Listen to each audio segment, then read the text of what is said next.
Fala investidores, sejam muito bem-vindos ao canal Planilheiro Investidor. Eu sou Adriano Costa e no vídeo de hoje nós vamos falar do relatório gerencial de dezembro de 2022 do fundo XP Propriedades, é o XPPR11, fundo de investimento imobiliário. Vamos ver qual foi a performance do fundo nesse mês de 2022, aí de dezembro de 2022 e durante todo o ano também, né? Qual foi o desempenho aí na Bolsa de Valores.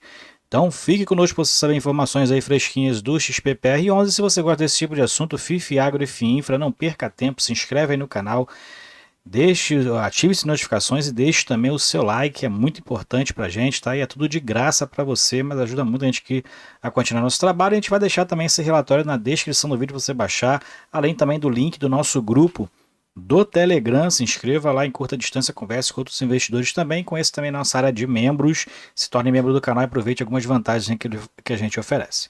Bom, vamos lá então, relatório de dezembro do XPPR11, para quem não conhece, é um fundo aí, né, o que hoje pratica dentro do segmento de lajes corporativas, tá? Mas ele também pode ter imóveis de educação e hospitais, segundo o seu sua política de investimento ou objetivo aí do fundo. Tá? Ele tem desde dezembro de 2019, né? Começou ali alguns meses apenas antes do período mais crítico da pandemia, do início da pandemia, né? Tem um código de negociação na bolsa XPPR11, tem mais de 544 milhões de patrimônio líquido. Atualmente o fundo tem aí em torno de 68.450 cotistas, tá? E essa base, se a gente pegar lá o relatório de outubro, o fundo tinha mais de 70 mil cotistas, então tem muito cotista aí liquidando prejuízo para sair do fundo, né? Então, e outros entrando, mas tem muitos aí, um saldo maior, liquidando prejuízo e saindo do fundo, né? Não gostando aí da gestão. Tem gente que, né, realmente não gostou, para se sentir bem, realmente a pessoa vende, né, e liquida o prejuízo a si mesmo, né? Outros estão aí ficando acreditando no fundo, né, para que, né, da tendência, na verdade, né, com a melhora aí do mercado, né, e agora que a gestora começou a se movimentar, vamos aguardar aí, né, para ver se o fundo vai melhorar aí no mercado, né? O principal imóvel aí, na expectativa de entrega já está, o fundo já está locando aí, prospectando e locando o imóvel, né? Então é aguardar aí para ver o desempenho do fundo aí, né, para quem tem paciência, né? Bom, XP Vista é o gestor, Vortex é o administrador, fundo que tem aí a taxa de administração de provavelmente aqui 0,95, né, dentro do escalonamento. Taxa de performance também tem, mas provavelmente não está pagando aí IPCA mais 6% ao ano. Bom, vamos lá então ver o que a gestora falou, né, a XP. Dezembro de 2022, o fundo anunciou aí 30 centavos de provento, né?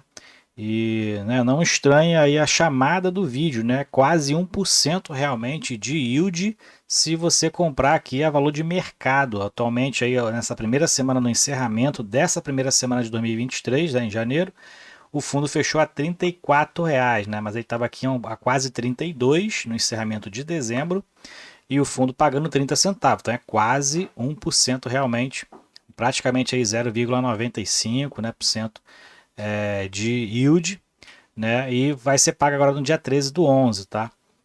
E o fundo tem a estratégia, assim como os outros fundos da XP, a maioria tem uma estratégia de distribuição de provento linearizado.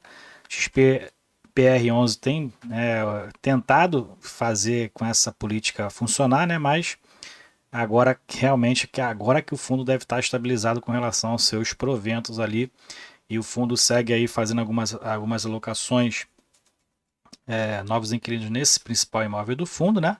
Tendência então aí que o fundo estabilize dentro do princípio, né, no início de 2023, distribuindo aí em torno de 30 centavos mesmo. Dia 7 do 12, o fundo divulgou aqui em fato relevante a alienação daqueles conjuntos 81 e 82, lá do edifício Santa Catarina, lá da Avenida Paulista, né? Bom, um edifício bem localizado, mas que estava ali ruim de fazer as alocações, né, já há algum tempo, né? Então o fundo tem aí uma estratégia de algumas dívidas, né, a serem pagas, né? Então o fundo tem algumas obrigações assumidas em algumas aquisições e está precisando fazer agora a venda de alguns, né? E está se desfazendo de alguns aí que não tem gerado receita para o fundo, né? E mais para baixo aqui no fluxo financeiro do fundo, a gente observa, o fundo está ali com uma receita de 3,4, quase 3 milhões e meio de reais, né? A receita de locação, que é a principal, é um pouco mais de 3 milhões e 300, restante aí rendimento de caixa, né?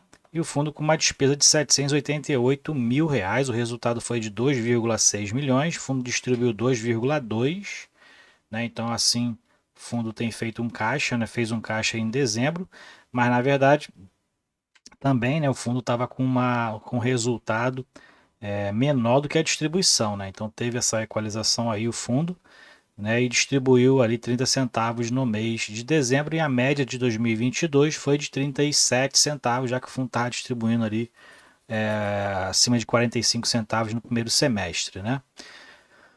Bom, vamos lá então, seguindo aqui, resultado financeiro do fundo, que é resultado aberto por cota, né? Então o fundo teve aí um resultado de receita de locação em dezembro de 46 centavos, né? Uma melhora aí com relação à sua receita de locação. A despesa aqui do fundo permaneceu, então, estabilizada em 11 centavos por cota, né? E o fundo então teve um resultado aí maior, não foi falado nenhuma receita excepcional nesse mês de dezembro, então há de se entender que é já em relação a algumas novas locações que o fundo está tendo, né? Esse resultado de 46 centavos, né? Mas também teve o ganho de capital, né? Da venda desse imóvel, né? O que fez com que também aqui esse resultado subisse um pouco, né? Então a gente vai verificar realmente no resultado de janeiro, né? Qual vai ser a receita ali que o fundo vai partir para, se Deus quiser aí, né? Uma evolução durante o ano de 2023.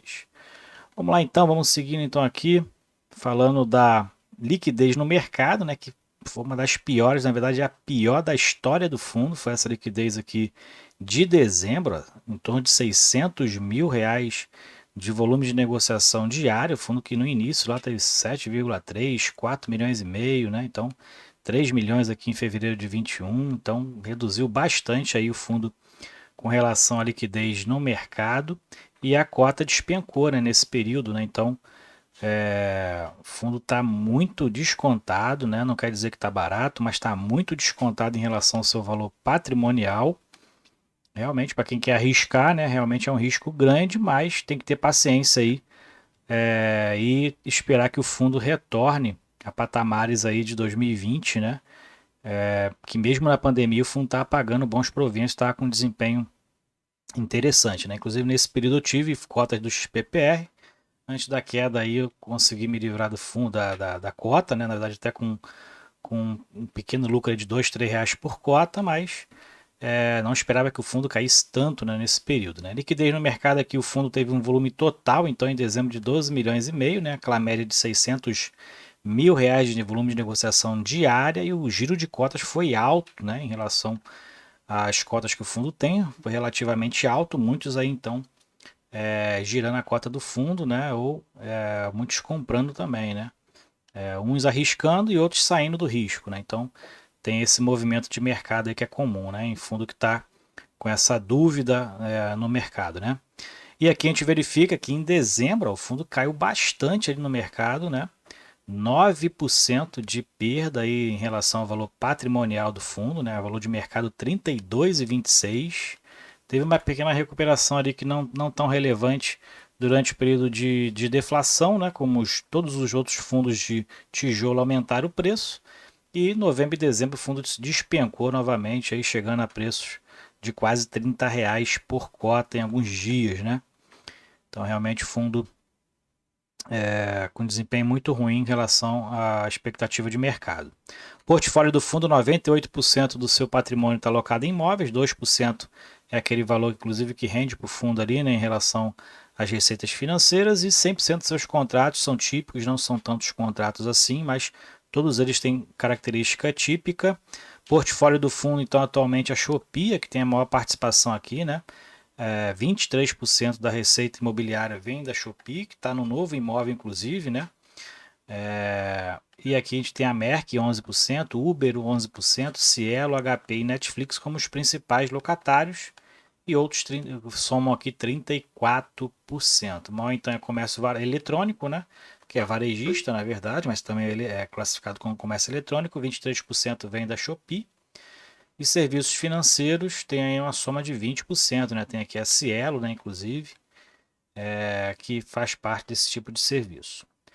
Bom, mais para baixo a gente tem aqui a relação à correção dos contratos, a maioria é corrigido pelo IGPM, 64% restante pelo IPCA e 13% foi reajustada, né? Teve um reajuste dos contratos, 13% deles agora em dezembro.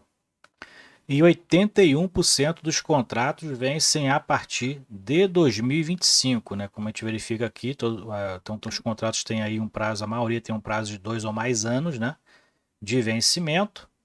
E mais para baixo a gente verifica aqui a evolução da vacância, né? O fundo reduziu a vacância em dezembro, né? 45%, mas por conta da venda lá do imóvel do edifício dos conjuntos, lá do edifício Santa Catarina, que estavam vagos, na verdade, né? Então, reduziu a vacância com impacto maior na venda do imóvel lá do edifício Santa Catarina, daqueles conjuntos 81 e 82.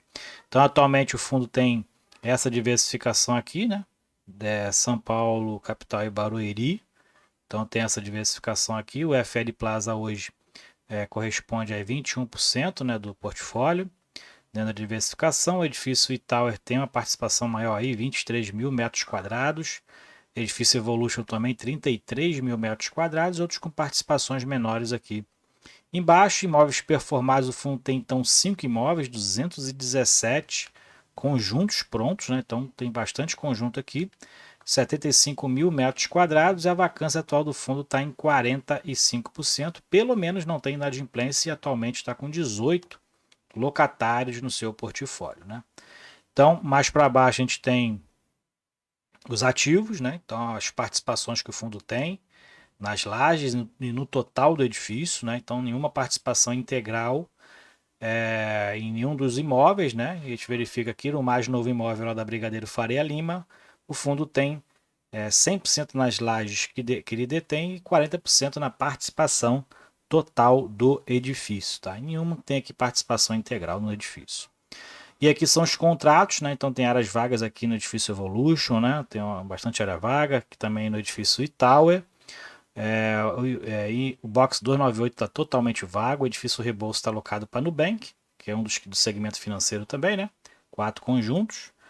E o imóvel lá do edifício Faria Lima, né? Tem bastante área vaga ainda, mas já está lá com 4 locatários. É um belo imóvel, né? É classe AAA e provavelmente essas áreas aqui vão ser ocupadas, que tem uma localização muito privilegiada, né? O que pode levantar o fundo, eu acredito, nesse sentido aí para onde o fundo está indo, né? Na locação principal ali do edifício Faria Lima, que tem uma participação apenas de 16% na área bruta locável, mas pode ter um maior valor agregado aí em cima da sua receita, né? E aqui é um estudo, né, que ele sempre mostra que com relação à atualização de mercados, os edifícios, os imóveis de lajes corporativas nas localizações aonde os imóveis estão, baixa aí o relatório na descrição do vídeo, faça essa leitura para você entender um pouco mais sobre a estratégia do fundo, onde estão seus imóveis, né? A possibilidade aí de cada área aí da região de conversão em contratos, né? Então os edifícios lá de São Paulo e da Faria Lima estão com uma média ali de possibilidade de conversão média em contratos, em torno de 4.200 metros quadrados, e muitas áreas ainda sendo negociadas ou prospectadas em São Paulo, ok? Então o estoque, na verdade, de edifícios ainda está bastante alto, né? Então, o que faz aí a concorrência está muito alta. Isso aqui também é a parte da venda do edifício Santa Catarina, né? Como vai ser recebido, né? Os valores aí pelo comprador. Então, baixa aí o relatório, faça essa leitura. A gente já fez essa leitura aí no relatório anterior.